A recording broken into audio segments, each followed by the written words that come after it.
c'est-à-dire que la viralité est toujours en cours. En tout cas, on a dépassé les millions de vues. Et aujourd'hui, on a commencé à avoir les chiffres, c'est-à-dire que c'est plus de 1500 publications, partages sur ce réseau, et après ça prend un effet viral, donc c'est-à-dire que on ne peut pas avoir toute la data, contrairement à ce qu'on a d'habitude avec les leaders d'opinion, puisque ça a dépassé le phénomène des leaders d'opinion. Bonjour à tous les trois. Nicolas, on est ravis de vous avoir en plateau. Sandrine qui nous rejoint par visio et Clifford qui nous a rejoint également parce que c'est un peu votre sujet, tout ça, l'influence sur LinkedIn. C'est ça. Exactement. Alors, tout d'abord, la première question, elle est assez évidente, mais pourquoi faire de l'influence sur LinkedIn ? Alors, il y a plusieurs raisons. C'est-à-dire que LinkedIn est un réseau social déjà. Donc, on communique sur LinkedIn pour diverses raisons. On peut consommer du LinkedIn pour avoir de la valeur, avoir du contenu, consommer du contenu.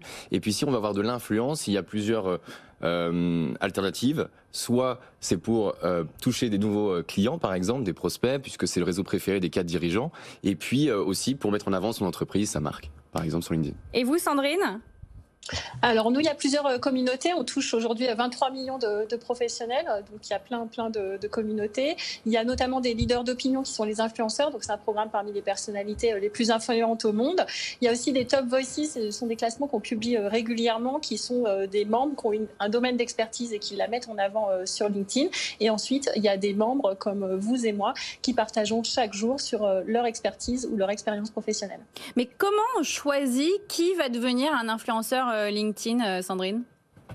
Alors c'est sur candidature uniquement et ensuite c'est évalué en comité éditorial au sein de la rédaction et il faut que ces personnes, donc elles apparaissent avec un petit badge IN et elles sont ensuite accompagnées par la rédaction. Il faut qu'elles soient parmi les plus influentes au monde ou au moins au niveau national. Donc par exemple on a les dirigeants du CAC 40, des fondateurs de start-up, des dirigeants d'ONG, etc. Mais il y a aussi tous les créateurs de contenu qui ont simplement un domaine d'expertise sur lesquels ils peuvent s'exprimer avec toute la communauté qui les enrichissent autour de leur expertise. Eric ? Pour moi, est-ce que quand on fait de l'influence sur LinkedIn, est-ce que c'est parce que c'est moins pollué ? Est-ce qu'en final, c'est une autre façon de faire de l'influence là où il y a moins de monde ? Clifford ? Alors, faire de l'influence sur LinkedIn, ça permet. Alors, c'est effectivement un océan bleu par rapport au marketing, l'océan rouge où tout le monde est sur Instagram, TikTok. Là, je parle vraiment en tant qu'influence, en tant que leader d'opinion. Donc, il y a beaucoup plus d'espace, c'est vrai.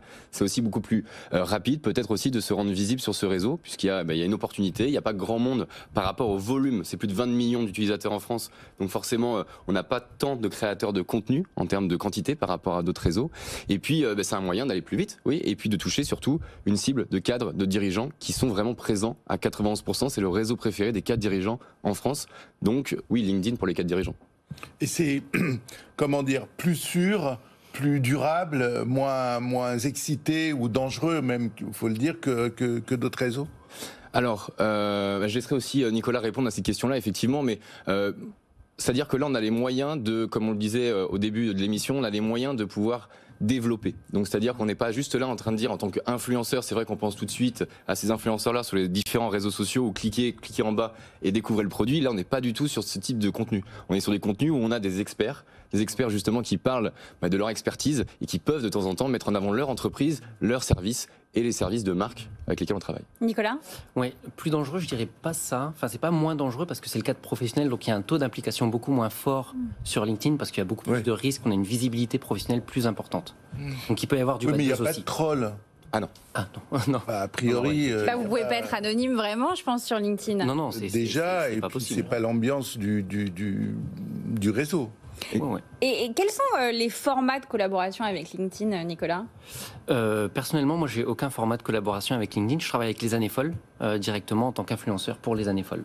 Et justement, pour les années folles, qu'est-ce que vous créez ? Des posts, des vidéos ? Oui. C'est quoi vos formats ? On essaye un petit peu d'essayer plein d'outils. Ça va être des mèmes, ça va être des gifs, ça va être des vidéos. Et puis le but, c'est de proposer des outils que je pourrais utiliser moi dans ma vie professionnelle. Et puis de le montrer à ma communauté parce que ça peut les intéresser, de partager des informations. Dans quel cas, Clifford, vous conseillez des influenceurs LinkedIn pour une campagne ? Alors, dès lors où vous voulez effectivement, alors pour le film Un autre monde c'était le cas, mais dès lors on veut toucher les cadres, les dirigeants, dès lors où on veut aller sur un marché B2B, parce que c'est vrai qu'aujourd'hui les consommateurs B2C on sait où les trouver, les consommateurs B2B c'est plus LinkedIn, donc forcément si on a une marque et qu'on a un objectif de toucher ces dirigeants-là, ces entreprises, si on est sur un marché où on veut les capter, travailler avec des leaders d'opinion c'est un moyen, un raccourci aussi plus rapide qu'une stratégie de communication qu'on pourrait avoir en tant qu'en ads par exemple, etc. Sandrine, Je pense quels sont maintenant, les si je peux- éléments à prendre en compte pour débuter sa stratégie d'influence B2B sur LinkedIn? Sandrine. Alors je pense qu'il faut prendre en compte, au-delà des cadres dirigeants, puisqu'avec 23 millions de membres, on couvre 75% de la population active. En tout cas, nous, chez LinkedIn, on raisonne plutôt en termes de communauté professionnelle et à quelle communauté vous voulez vous adresser. Donc là, par exemple, pour le film Un autre monde, c'était la communauté des cadres dirigeants, puisque c'est le rôle du héros principal du film. Mais ça peut être aussi, par exemple, des communautés autour des sportifs. Par exemple, on a vu autour des Jeux Olympiques, il y avait beaucoup de sportifs qui partageaient ce qu'ils faisaient. Ça peut être la communauté médicale, ça peut être la communauté dans la crypto-monnaie. Voilà, c'est des communautés dans leur domaine d'expertise.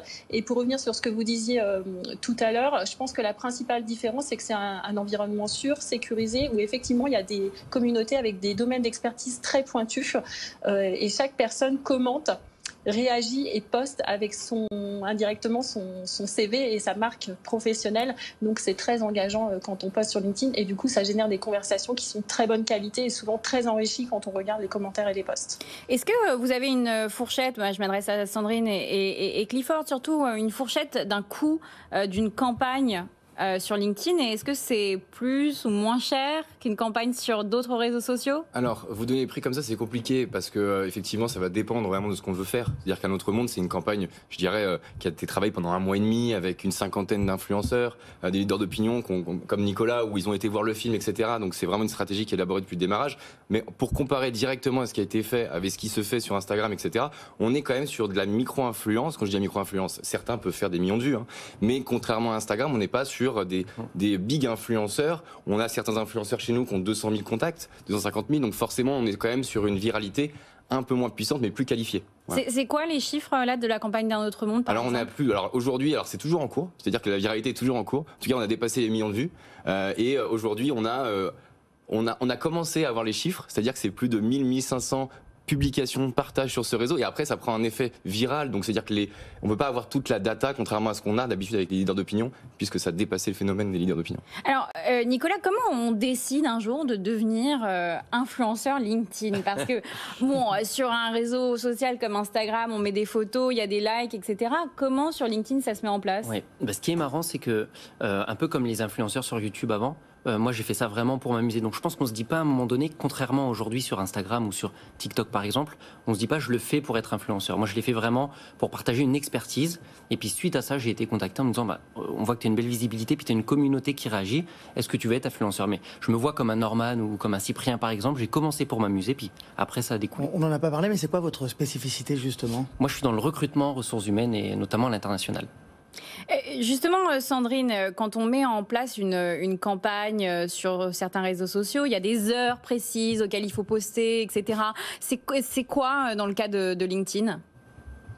Alors déjà, je voulais revenir sur la notion de campagne. Nous, tout ce qu'on a fait autour de la campagne du film Un autre monde, c'était pas une campagne payante puisque c'était activé par la rédaction de LinkedIn. Donc ça veut dire qu'on a créé une page à la une, qu'on a organisé un live avec l'équipe du film, donc avec Vincent Lindon et Stéphane Brisé, comme tout autre média aurait pu le faire. Ensuite, quand on parle des influenceurs, on a les influenceurs avec un grand I qui font partie du programme, qui sont accompagnés aussi gratuitement. Et on a aussi tout un pool de créateurs de contenu dont fait peut-être partie Nicolas. Qui, pareil, on ne les paye pas pour qu'ils contribuent. C'est juste une petite clarification. Et ensuite, leur rôle et leur mission à eux, c'est de développer leur communauté professionnelle sur un domaine d'expertise, comme Nicolas l'a expliqué.